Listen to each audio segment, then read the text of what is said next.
विद्यार्थियों, आज हमारा चर्चा का विषय रहेगा रिमोट सेंसिंग क्या है, इसके अंग कौन कौन से हैं तथा रिमोट सेंसिंग की प्रक्रिया कह लीजिए या अवस्थाएं कह लीजिए, इस बारे में आज हम चर्चा करेंगे। सबसे पहले हम बताएंगे रिमोट सेंसिंग क्या है। रिमोट सेंसिंग क्या है, जैसा कि नाम से स्पष्ट है, हिंदी में इसको कहेंगे दूर संवेदन। दूर संवेदन का अर्थ क्या है? जैसा कि आप स्लाइड में देख रहे हैं, सुदूर संवेदन कहिए इसको। सुदूर संवेदन का शाब्दिक अर्थ क्या है? सुदूर, बहुत दूर से, संवेदन, जान लेना, पता लगा लेना, ज्ञान प्राप्त कर लेना। इसका सीधा सा अर्थ क्या हुआ सुदूर संवेदन का? बहुत दूर से ही किसी के बारे में जान लेना, उसके बारे में ज्ञान प्राप्त कर लेना, उसका पता लगा लेना, ये सुदूर संवेदन है। एक विद्वान हुए हैं फिशर, उन्होंने ये कहा है कि वस्तु को बिना छुए उसके बारे में ज्ञान प्राप्त कर लेना, उसके बारे में जान लेना, सुदूर संवेदन कहलाता है। हमारी आंखें हैं, सुदूर संवेदन का काम कर रही हैं, दूर संवेदन का काम कर रही हैं। हम वस्तु को बिना छुए, बिना उसके संपर्क में आए, अपने आंखों से ये पहचान सकते हैं कि ये वस्तु क्या है। उसकी कुछ विशेषताओं के बारे में भी हम जानकारी प्राप्त कर सकते हैं।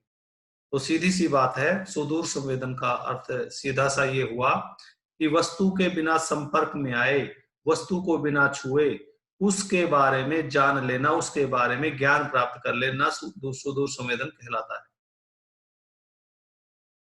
एक विद्वान और हुए हैं, लिंड्स एवं सिमोनेट। उन्होंने ये भी यही कहा है कि वस्तु को बिना छुए या वस्तु के बिना संपर्क में आए, उसके भौतिक आंकड़ों की प्राप्ति सुदूर संवेदन कहलाती है। यानी वस्तु को छूना नहीं है, उसको स्पर्श नहीं करना, उसके संपर्क में नहीं आना। बिना छुए और बिना संपर्क में आए यदि हम वस्तु के बारे में जानकारी लेते हैं, उसके जो भी आंकड़े हैं, जो भी जानकारियां हैं, वो प्राप्त कर लेते हैं, तो सुदूर संवेदन कहलाएगा। एक विद्वान और हुए हैं, फ्लॉयड एफ साबिन्स।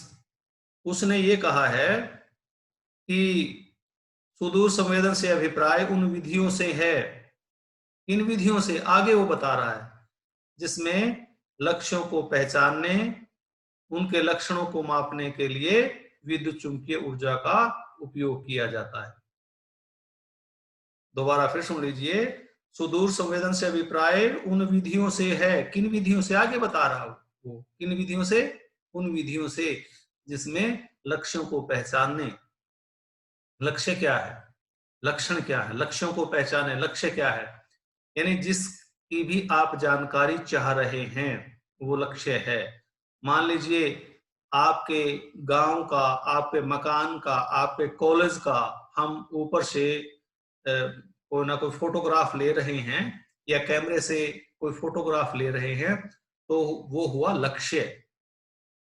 लक्ष्य को पहचानने तथा उसके लक्षणों को मापने, लक्षणों का अर्थ है उसकी विशेषताओं के बारे में जानकारी प्राप्त करने।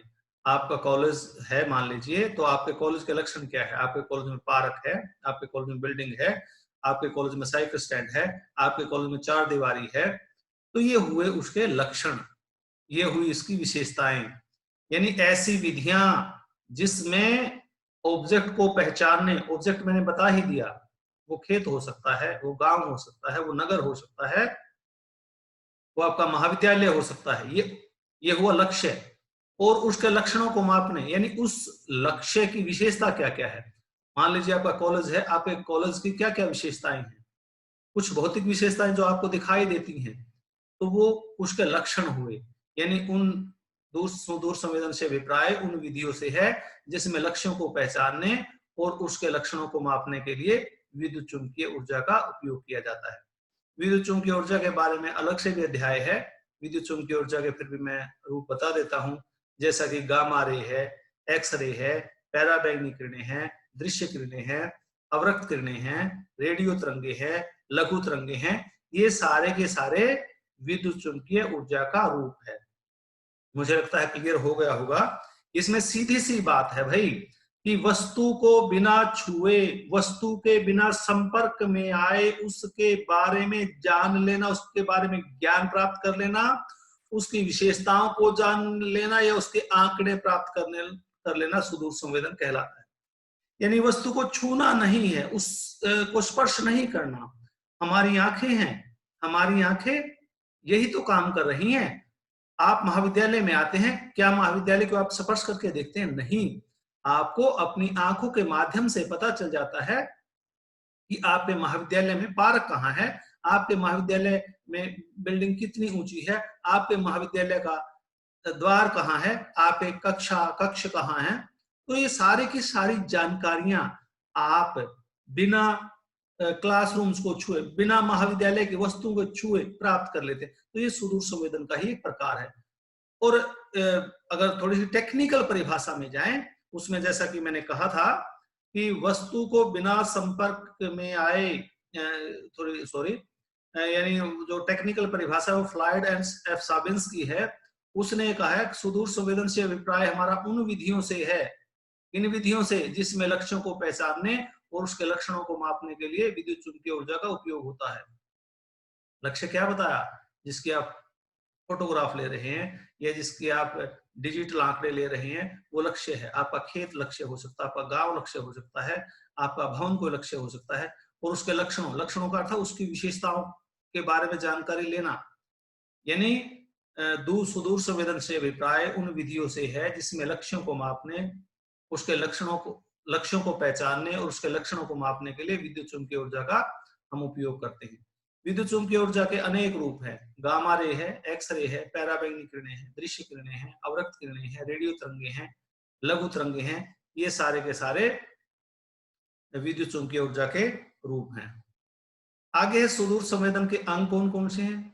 अंग का अर्थ है कि सुदूर संवेदन है किन किन से मिलकर बना है। जैसे कि हमारे शरीर के विभिन्न अंग होते हैं, हाथ होते हैं, पैर होते हैं, टांगे होती हैं, कान होते हैं, माथा होता है। तो इसी प्रकार सुदूर संवेदन के भी अनेक कई अंग हैं जो महत्वपूर्ण अंग हैं। 5 अंग हैं महत्वपूर्ण। इन अंगों के बिना सुदूर संवेदन का निर्माण नहीं हो सकता। पहला ऊर्जा अंग या ऊर्जा स्रोत कहिए, ऊर्जा अंग है पहला अंग, या ऊर्जा स्रोत कहिए। यदि ऊर्जा का स्रोत ही नहीं होगा तो सुदूर संवेदन का नहीं बन सकता, सुदूर संवेदन हो ही नहीं सकता। ऊर्जा 2 रूपों में हो सकती है। ऊर्जा का प्राकृतिक रूप भी हो सकता है। प्राकृतिक रूप कौन सा हो सकता है? सूर्य से जो ऊर्जा निकलती है वो प्राकृतिक रूप है। भूमि से या धरती से जो पार्थिव विकिरण निकलती है वो प्राकृतिक रूप है। जो संवेदक ऊर्जा के इन प्राकृतिक रूपों का उपयोग करते हैं संवेदन में, उसको हम निष्क्रिय प्रणाली कहते हैं संवेदन की। दूसरा कृत्रिम ऊर्जा। कृत्रिम ऊर्जा कौन सी है? जिसका निर्माण मानव ने किया है, वो कृत्रिम ऊर्जा है। और जो संवेदक कृत्रिम ऊर्जा का उपयोग करते हैं उन्हें कहते हैं सक्रिय प्रणाली वाले संवेदक। पहला अंग ऊर्जा, दूसरा अंग प्लेटफॉर्म। प्लेटफॉर्म क्या है? कौन से हैं प्लेटफॉर्म? यानी प्लेटफॉर्म का अर्थ है वो पॉइंट, वो जगह, वो स्थान जहां पर आपके संवेदक लगे हुए हैं। अब संवेदक मान लीजिए कहीं एक धरती पर लगा दिया तो संवेदन का कार्य ज्यादा नहीं हो सकता। तो संवेदक कहाँ होंगे? या तो एयरक्राफ्ट में हो सकते हैं। एयरक्राफ्ट कहाँ है? वायुमंडल में। दूसरा संवेदक कहाँ लगे हो सकते हैं? कृत्रिम उपग्रह जो मानव ने छोड़े। यानी दूसरा अंग प्लेटफॉर्म है। प्लेटफॉर्म के बिना भी संवेदन का काम नहीं हो सकता। प्लेटफॉर्म कहाँ हो सकते हैं? वो वायुमंडल में हो सकते हैं। वायुमंडल में कौन से हैं? एयरक्राफ्ट है सारे के सारे वायुमंडल में। या वो हो सकते हैं अंतरिक्ष में। अंतरिक्ष में क्या है? सैटेलाइट्स है, सारे के सारे सैटेलाइट अंतरिक्ष में है। और सैटेलाइट्स कौन से हैं? जो मानव निर्मित सैटेलाइट्स। तीसरा है सेंसर। सेंसर भी आवश्यक है सुदूर संवेदन के लिए।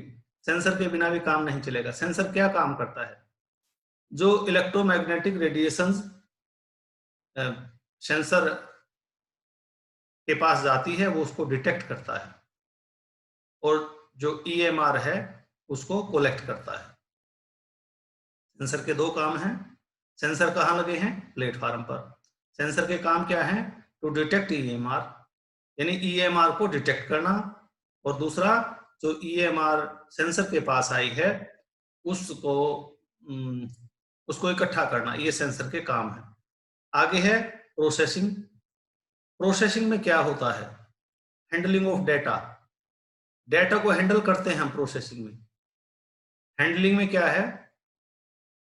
उसका उसकी खामियां दूर करना, उसकी व्याख्या करना, उसका विश्लेषण करना, और विभिन्न प्रकार की निष्कर्ष निकालकर विभिन्न प्रकार की योजनाएं बनाना, ये सारा का सारा काम प्रोसेसिंग में है।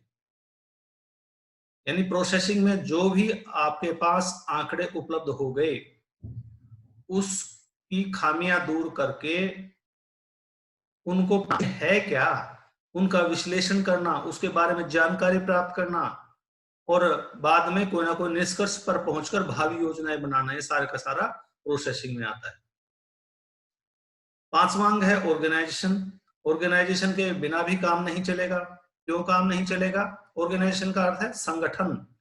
ऐसा संगठन जो रिमोट सेंसिंग का काम कर रहा है, उसमें सारे के सारे लोग आ गए, सारे के सारे पीपल आ गए, जो सारे के सारे जो अवस्थाएं हैं उसको संपादित करने में हेल्प करते हैं, क्योंकि लोगों के बिना काम संभव नहीं हो सकता। और वो उसमें सारे के सारे लोग जो इस रिमोट सेंसिंग के काम में लगे हैं वो भी शामिल होते हैं ऑर्गेनाइजेशन में। और ये ऑर्गेनाइजेशन नेशनल लेवल की भी हो सकती है, ये ऑर्गेनाइजेशन इंटरनेशनल लेवल की भी हो सकती है। रिसर्च सेंटर भी उसी ऑर्गेनाइजेशन के अंग हैं, और इसी प्रकार यूनिवर्सिटी भी उसी ऑर्गेनाइजेशन के अंग है। तो ये 5 अंग थे। 5 अंग में ऊर्जा अंग, ऊर्जा मैंने बताई कि प्राकृतिक भी हो सकती है, कृत्रिम भी हो सकती है। दूसरा प्लेटफॉर्म, कौन सी जगह है जहां पर सेंसर लगे हैं। प्लेटफॉर्म कौन कौन हो सकते हैं? एयरक्राफ्ट हो सकता है, सैटेलाइट हो सकता है। तीसरा सेंसर, सेंसर का क्या काम बताया? EMR को डिटेक्ट करना और EMR को कलेक्ट करना, उसका संग्रहण करना। प्रोसेसिंग, प्रोसेसिंग का अर्थ है कि जो हमारे पास डेटा उपलब्ध, जो सेंसर ने EMR कलेक्ट किए हैं उसका संशोधन करके उस डेटा को पढ़ना, उन आंकड़ों को पढ़ना और पढ़कर उनका विश्लेषण करना, विश्लेषण करके उनको ना कोई निष्कर्ष पर पहुंचकर योजना बनाना, सारे के सारे काम प्रोसेसिंग में आते हैं। इसमें 2 प्रकार का डेटा होता है हैंडल करने के लिए। फोटोग्राफिक डेटा भी हो सकता है। फोटोग्राफिक डेटा जैसा कि आपने एरियल फोटोग्राफ देखे होंगे प्रैक्टिकल के टाइम, मोना मैडम ने बताए होंगे, तो ये फोटोग्राफिक डेटा है।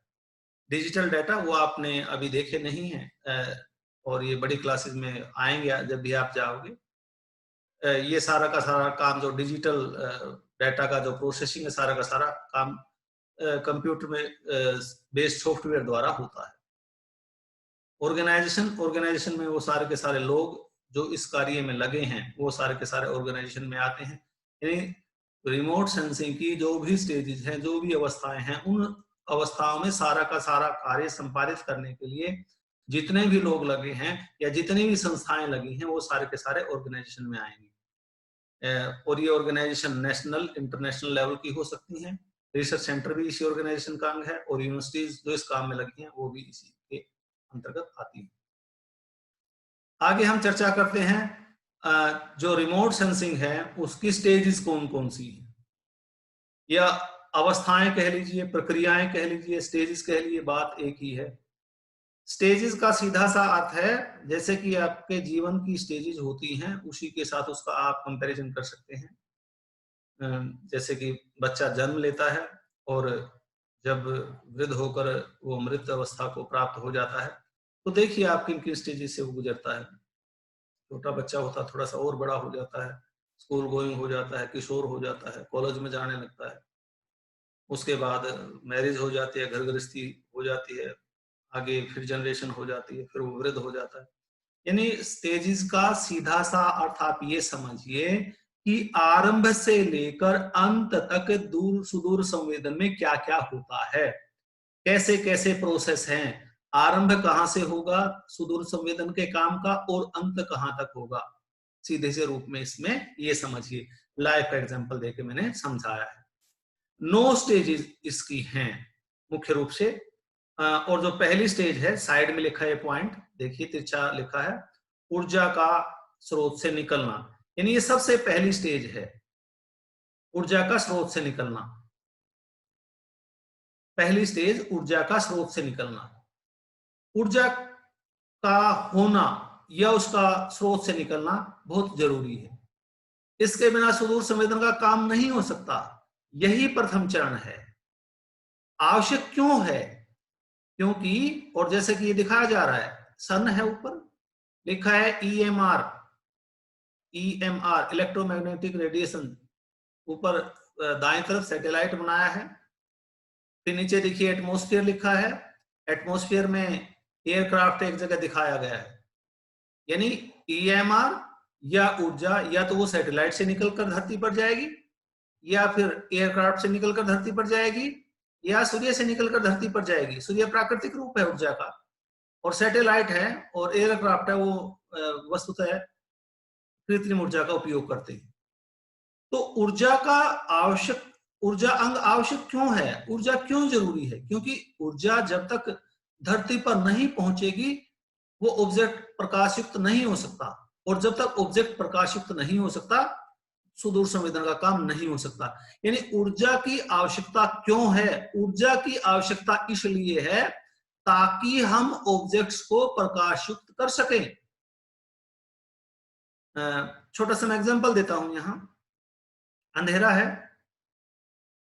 रात को आपकी आंख खुल गई, सारी लाइट्स बंद हैं घर की, पानी पीने जाना है। कई बार आप क्या करते हैं, कई बार कि कहीं कोई ना कोई कोई सामान ना गिर जाए, आप क्या करते हैं, आप अपने जो टॉर्च होता है या मोबाइल होते हैं उसकी लाइट ऑन करते हैं, और लाइट ऑन करके उस सामान को देखते हैं। तो यानी वो आपको दिखाई कैसे दिया? वो आपको दिखाई दिया, आपके पास जो बैटरी है या आपके पास जो फ्लैश लाइट है, फ्लैश लाइट से ऊर्जा निकली, उस सामान पर पड़ी, तब आपको दिखाई दिया। इसी प्रकार जब तक ऑब्जेक्ट प्रकाशयुक्त नहीं होंगे तब तक सुदूर संवेदन का काम नहीं हो सकता। तब तक सेंसर को दिखाई कैसे देंगे? जैसे आपकी आंखों को ऑब्जेक्ट तभी दिखाई देगा जब उस पर लाइट पड़ेगी। तो लाइट बड़ी ही आवश्यक है। यदि लाइट ही नहीं पड़ेगी, यदि ऊर्जा ही नहीं हुई, यदि ऊर्जा ने प्रकाशयुक्त नहीं किया इसको, ऑब्जेक्ट को, तो रिमोट सेंसिंग का काम नहीं होगा। लिखा है no illumination no remote sensing, ये नीचे लिखा है बिल्कुल। ये पर्वत पठार बनाए हैं, पेड़ है, पेड़ के नीचे लिखा है।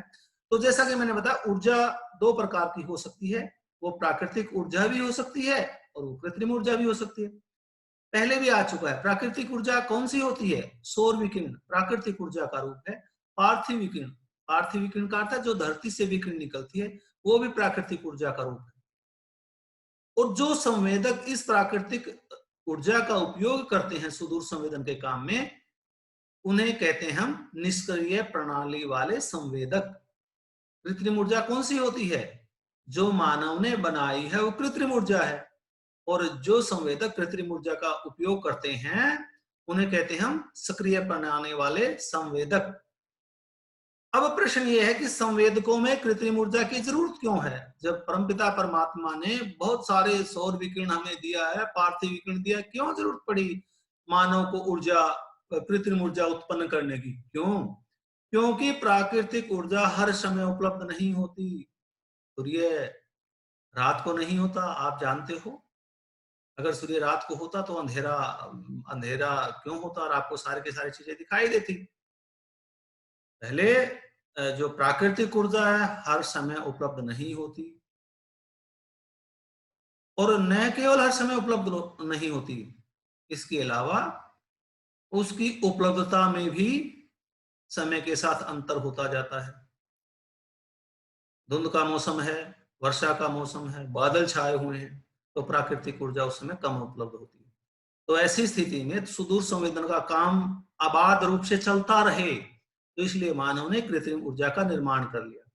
और कृत्रिम ऊर्जा के निर्माण के कारण सुदूर संवेदन का काम रात में भी, धुंध के समय भी, वर्षा के समय भी, बादलों के समय भी, हर समय चलता रहता है। हमारा जो राडार प्रणाली है इसी कृत्रिम ऊर्जा का उपयोग करता है। यानी पहले अंग में सीधी सी बात है, ऊर्जा स्रोत से निकलती है।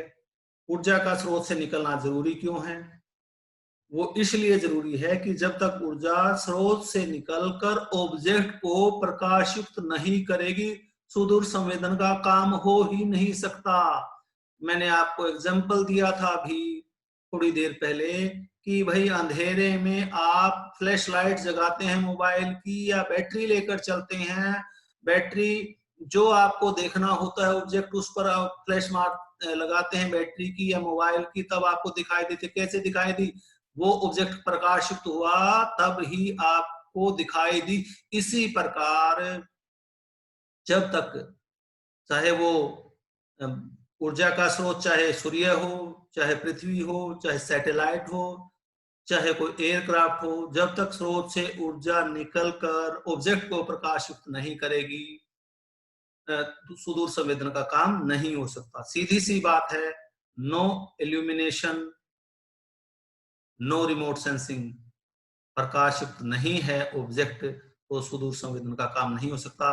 आगे मैंने बताया कि ऊर्जा के दो रूप होते हैं। पहला रूप ऊर्जा का प्राकृतिक है, दूसरा कृत्रिम है। प्राकृतिक ऊर्जा सौर विकिरण, पार्थिव विकिरण, ये प्राकृतिक ऊर्जा है।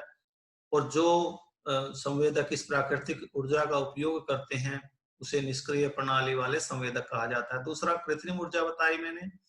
कृत्रिम ऊर्जा, ये मानवकृत ऊर्जा भी इसको कह सकते हैं। जो संवेदक इस ऊर्जा का उपयोग करते हैं उसे सक्रिय प्रणाली वाले संवेदक कहा जाता है।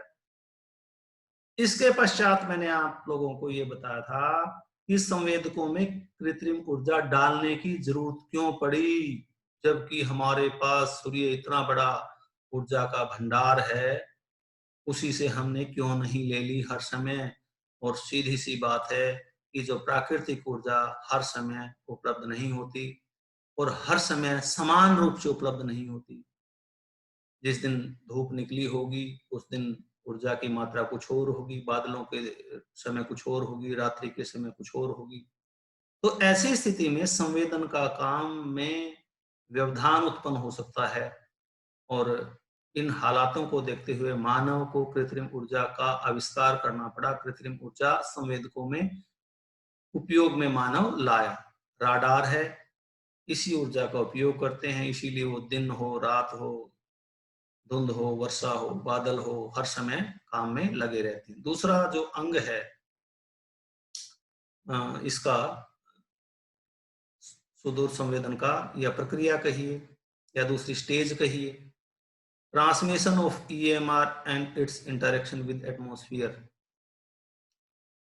भाई वहां से स्रोत से निकल गई, इसको हिंदी में बता देता हूं, विद्युत चुंबकीय ऊर्जा का संचरण तथा वायुमंडल के साथ इसकी अनोन्य क्रिया। दोबारा फिर सुन लीजिए। विद्युत चुंबकीय ऊर्जा का संचरण, ट्रांसमिशन, संचरण को कहते हैं, एंड इट्स इंटरेक्शन, इंटरेक्शन होती है अनोन्य क्रिया विद एटमॉस्फेयर, वायुमंडल के साथ। यानी वायुमंडल के साथ विद्युत चुंबकीय ऊर्जा या विद्युत चुंबकीय जो रेडिएशंस है उसका इंटरेक्शन क्या होता है। पहला पॉइंट आपका था कि ऊर्जा का स्रोत से निकलना। ऊर्जा स्रोत से निकल गई, अब कहां जाएगी वो, कहां ट्रांसमिशन होगा उसका, कहां संचरण होगा, कहां वो चलेगी? वो सबसे पहले जाएगी अंतरिक्ष में, अंतरिक्ष में सफर करेगी। अंतरिक्ष में ये ऊर्जा बिना किसी व्यवधान के सफर करती है। ये लाइट की गति से चलती है और अंतरिक्ष में इसके साथ कुछ भी घटित नहीं होता, चाहे वो सूर्य से निकली हुई ऊर्जा हो, चाहे सैटेलाइट से निकली ऊर्जा हो, अंतरिक्ष में बिना किसी व्यवधान के सफर करती है, कुछ भी घटित नहीं होता। इसके पश्चात नीचे लाइन लगाई है, लाइन लगाई तो इसके नीचे एटमॉस्फेयर, ऊपर लिखा है स्पेस, नीचे लिखा है एटमॉस्फेयर। जब ये वायुमंडल में प्रवेश करती है तो वायुमंडल में क्या है बच्चों? डस्ट पार्टिकल है, धूलिकण है, जलवाष्प है, गैसें हैं। ऊर्जा अंतरिक्ष में बिना किसी व्यवधान के गुजर गई। अंतरिक्ष से जब वायुमंडल में प्रवेश किया तो वहां किन के साथ टक्कर हुई इनकी? कौन मिले उसको? डस्ट पार्टिकल मिले, वाटर वेपर मिले, गैसेस मिले। तो जो ऊर्जा अंतरिक्ष से वायुमंडल में प्रवेश किए है, डस्ट पार्टिकल से टकराकर, वाटर वेपर से टकराकर, गैसेस से टकराकर, तो क्या एक्शन होगा? या तो वो ऊर्जा, या तो वो ईएमआर, उसका अवशोषण हो जाएगा, एब्जॉर्प्शन हो जाएगा, या उसका प्रकीर्ण हो जाएगा, या उसका रिफ्रैक्शन हो जाएगा। एब्जॉर्प्शन, अवशोषण होना, स्कैटरिंग, प्रकीर्ण होना, रिफ्रैक्शन, मूल दिशा से भटक जाना। वायुमंडल में ईएमआर आई, डस्ट पार्टिकल हैं, वाटर वेपर हैं, गैसेस हैं। एक्शन क्या हुआ? क्या काम हुआ इनसे टकराकर? कुछ ईएमआर एब्जॉर्ब हो गई, कुछ ईएमआर स्कैटर हो गई, कुछ ईएमआर रिफ्लेक्ट हो गई। एब्जॉर्प्शन, अवशोषण, स्कैटरिंग, बिखर जाना, प्रकीर्ण हो जाना, रिफ्रैक्शन, मूल दिशा से भटक जाना। तो रिजल्ट क्या होंगे? उसके रिजल्ट हो गए जो आपकी ईएमआर है उसकी जो वेवलेंथ है उसमें बदलाव आ जाएंगे, वेव की इंटेंसिटी में बदलाव आ जाएगा, सघनता में बदलाव आ जाएगा, और वेव अपने मूल पथ से भटक भी जाएगी। हाँ, कुछ वेव ऐसी भी हैं जो ना तो डस्ट पार्टिकल के रुके रोकेगी, ना वाटर वेपर के रोकेगी, ना गैसेज के रोकेगी। वो ट्रांसमिट हो जाएगी, नीचे चली जाएगी। कहां चली जाएगी? ऑब्जेक्ट के पास चली जाएगी, और वही तो काम करेगी आगे सुदूर संवेदन का।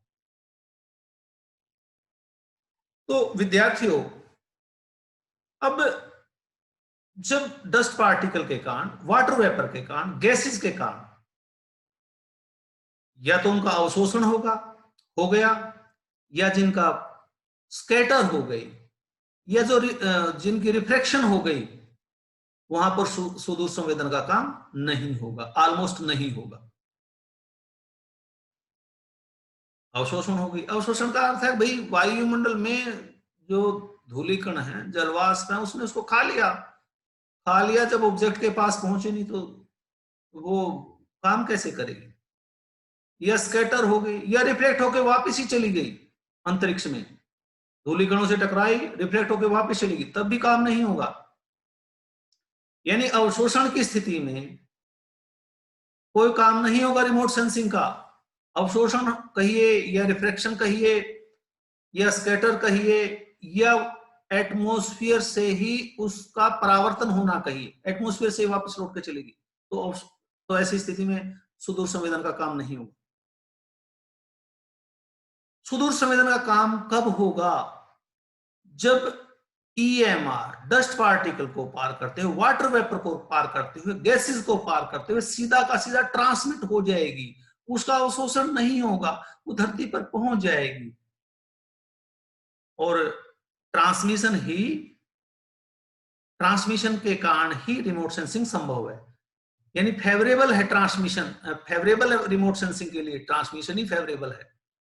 और ऐसे ईएमआर जिनका ट्रांसमिशन हो जाता है, उनको कहते हैं विंडोज ऑफ एटमॉस्फेयर। एटमॉस्फेयर की खिड़कियां, वायुमंडल की खिड़कियों से झांक के सब कुछ देखा जा सकता है ना। तो इसका अर्थ है कि जिस विकिरण का ट्रांसमिशन हो गया वो धरती पर पहुंचेंगी और धरती के बारे में सब कुछ देख लेंगी। एग्जाम्पल है, दृश्य प्रकाश है। दृश्य प्रकाश जो भाग है स्पेक्ट्रम का, उसका ऑलमोस्ट पूरे के पूरे का ट्रांसमिशन हो जाता है। तो दृश्य प्रकाश खंड है या दृश्य प्रकाश क्षेत्र है स्पेक्ट्रम का, वो सुदूर संवेदन में बड़ा उपयोगी साबित होता है। जो कम अवशोषण के क्षेत्र हैं, जैसे कि आपका अल्ट्रावायलेट रीजन है, वहां 90% जो ईएमआर है वो एब्जॉर्ब हो जाती है, 10% ही धरती पर जा पाती है। तो वो जो क्षेत्र है अल्ट्रावायलेट रीजन है, वहां भी रिमोट सेंसिंग कम कामयाब हुआ है, यानी पूरे के पूरे रीजन में कामयाब नहीं हुआ। यानी इस पॉइंट का सीधा सा अर्थ है दूसरे पॉइंट का कि भाई ऊर्जा जब स्रोत से चलकर एटमॉस्फेयर के साथ इंटरेक्शन, एटमॉस्फेयर में पहुंचती तो क्या इंटरेक्शन होता है।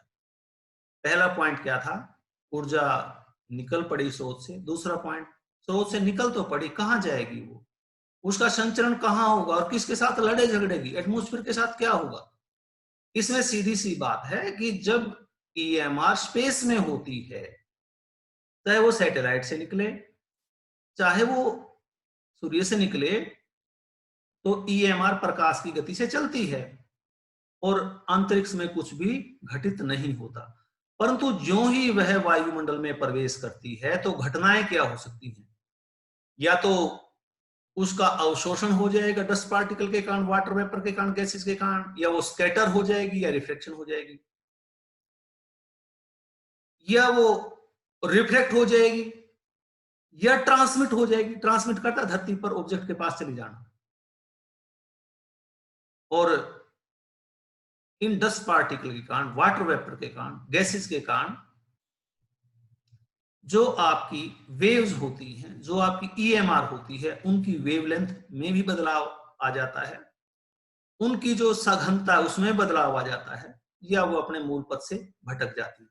अब सीधी सी बात है कि यहां वायुमंडल में कुछ इंटरेक्शन हुई। इंटरेक्शन क्या हुई, या तो उनका अवशोषण हो गया, या वो बिखर गई, या मूल पथ से भटक गई, या वायुमंडल से ही वापस लौटकर अंतरिक्ष में चली गई, या फिर ट्रांसमिट हो गई, धरती पर संचरण हो गया। कहां संचरण, कहां चली गई वो, ऑब्जेक्ट के पास, वायुमंडल को क्रॉस करके। और ऐसे क्षेत्र, ऐसे ईएमआर का ऐसा पार्ट, ऐसा हिस्सा जो ईएमआर का जिसका अवशोषण नहीं होता, ईएमआर का जो हिस्सा धरती पर पहुंच जाता है, वही काम सुदूर संवेदन का करता है। और वो कौन सा हिस्सा होगा, वो ऐसा हिस्सा होगा जिसका एब्जॉर्प्शन नहीं हुआ है। और ऐसे क्षेत्रों कहते हैं कि ये क्षेत्र रिमोट सेंसिंग के लिए फेवरेबल हैं। दृश्य प्रकाश क्षेत्र है, दृश्य प्रकाश खंड है। स्पेक्ट्रम के खंडों के बारे में अगले अध्याय में पढ़ा जाएगा, उसमें बिल्कुल क्लियर हो जाएगा। दृश्य प्रकाश खंड है, उसका ट्रांसमिशन हो जाता है, तो दृश्य प्रकाश खंड में सुदूर संवेदन का काम हो सकता है। और जिन स्पेक्ट्रम के क्षेत्रों का अवशोषण हो जाता है, जैसे कि एक्सरे है, गामा रे है, अवशोषण हो जाता है, तो ये खंड दूर संवेदन के लिए उपयुक्त नहीं है। और जिनका कम अवशोषण होगा तो वो लेस फेवरेबल होंगे। सीधी सी बात है, अल्ट्रावायलेट रीजन है, 90% जो किरणें हैं वो एब्जॉर्ब कर ली जाती है वायुमंडल द्वारा, और 10% ही किरणें धरती पर पहुंचती है इस क्षेत्र की, इसकी अल्ट्रावायलेट रीजन की। तो वो 10% ही काम करेंगे दोस्तों दूर संवेदन। तीसरी अवस्था है interaction of EMR with object. अब पहला क्या था, स्रोत, ईएमआर स्रोत से चल पड़ी, सूर्य भी हो सकता है, सैटेलाइट भी हो सकता है, वो चल के कहां गई, वायुमंडल में। दूसरे पॉइंट में था वायुमंडल में इंटरेक्शन की, वो भी कंप्लीट हो गया। अब तीसरे में interaction of EMR with object, यानी ईएमआर की ऑब्जेक्ट के साथ, या ईएमआर की जो भी धरती पर ऑब्जेक्ट है, ऑब्जेक्ट समझ गए ना, बताया था पहले भी मैंने। ये ऑब्जेक्ट का मतलब है जिसका आप सुदूर संवेदन कर रहे हैं। वो खेत हो सकता है, वो पहाड़ी क्षेत्र हो सकता है, मैदानी क्षेत्र हो सकता है, आपका स्कूल हो सकता है, कॉलेज हो सकता है, कोई भी क्षेत्र हो सकता है। यानी ईएमआर कैसे इंटरेक्ट करती है, कैसे अनोन्य क्रिया करती है उस ऑब्जेक्ट के साथ, यानी ईएमआर ने क्या किया, वायुमंडल को क्रॉस कर लिया, वायुमंडल को क्रॉस करके ईएमआर ऑब्जेक्ट के पास पहुंच गई, दिखाया गया ट्रांसमिशन। यानी ईएमआर ऑब्जेक्ट के पास कौन सी पहुंचेगी, जो वायुमंडल द्वारा अवशोषित नहीं हुई, जो वायुमंडल द्वारा बिखेरी नहीं गई, जो वायुमंडल द्वारा परावर्तित नहीं की गई, जो वायुमंडल द्वारा जिसका पथ नहीं भटकाया गया, तो उस विकिरण का ट्रांसमिशन हो जाएगा। वो विकिरण कहां पहुंच जाएगी, आपके क्षेत्र में पहुंच जाएगी, ऑब्जेक्ट के पास पहुंच जाएगी। जैसे दिखाया इसमें, एक पेड़ है, एक भवन है, दूसरा ये पर्वतीय क्षेत्र है, यानी ये ट्रांसमिशन हो गया। यहां जो ईएमआर है कहां पहुंच गई, ऑब्जेक्ट के पास पहुंच गई। यानी ईएमआर एटमॉस्फेयर में जब आई तो क्या घटना हुई थी कि जो एब्जॉर्ब हो गई, अवशोषण हो गया जिसका, जो बिखर गई या जिसका पथ भटक गया, 3 पॉइंट लिखे ना, एब्जॉर्प्शन, स्कैटरिंग एंड रिफ्लेक्शन, उसमें तो रिमोट सेंसिंग होगा नहीं, सीधी सी बात है। रिमोट सेंसिंग कब होगा, जब ट्रांसमिशन होगा, नीचे लिखा ना ट्रांसमिशन, ट्रांसमिशन जब होगा, यानी वायुमंडल को जब क्रॉस करेगी ईएमआर, तभी संभव है कि रिमोट सेंसिंग का काम हो। अब ट्रांसमिशन द्वारा ऑब्जेक्ट के पास पहुंच गई आपकी ईएमआर। अब ऑब्जेक्ट के पास पहुंचकर भी 3 संभावनाएं बनेंगी, या तो ऑब्जेक्ट उसका अवशोषण कर लेगा, एब्जॉर्ब कर लेगा, उसको अपने खा लेगा उसको, या उसको रिफ्लेक्ट कर देगा। रिफ्लेक्ट का मतलब है उसका परावर्तन कर देगा, उसको, यानी ऑब्जेक्ट के पास आएंगी, टकराकर वापस चली जाएंगी, या फिर उसको ट्रांसमिट कर देगा। ट्रांसमिट करने का अर्थ है कि उस ऑब्जेक्ट को पार करके कहीं और चली जाएगी। यानी ट्रांसमिशन के द्वारा एनर्जी ऑब्जेक्ट के पास पहुंच गई, वहां भी 3 पॉसिबिलिटी होंगी, या तो अवशोषण की होगी, या परावर्तन की होगी, तीसरी ट्रांसमिशन की होगी। अवशोषण हो गया तो ऐसी स्थिति में रिमोट सेंसिंग का काम नहीं होगा, परावर्तन हो गया तो ऐसी स्थिति में रिमोट सेंसिंग का काम हो जाएगा, ट्रांसमिशन हो गया तब ऐसी स्थिति में भी रिमोट सेंसिंग का काम नहीं होगा। ट्रांसमिशन का अर्थ है उस ऑब्जेक्ट को पार करके कहीं और चले जाना। अब एब्जॉर्प्शन होगा, या रिफ्लेक्शन होगा, या ट्रांसमिशन होगा, यानी अवशोषण होगा या परावर्तन होगा, या ट्रांसमिशन का अर्थ है उसको पार करके कहीं और चली जाएगी।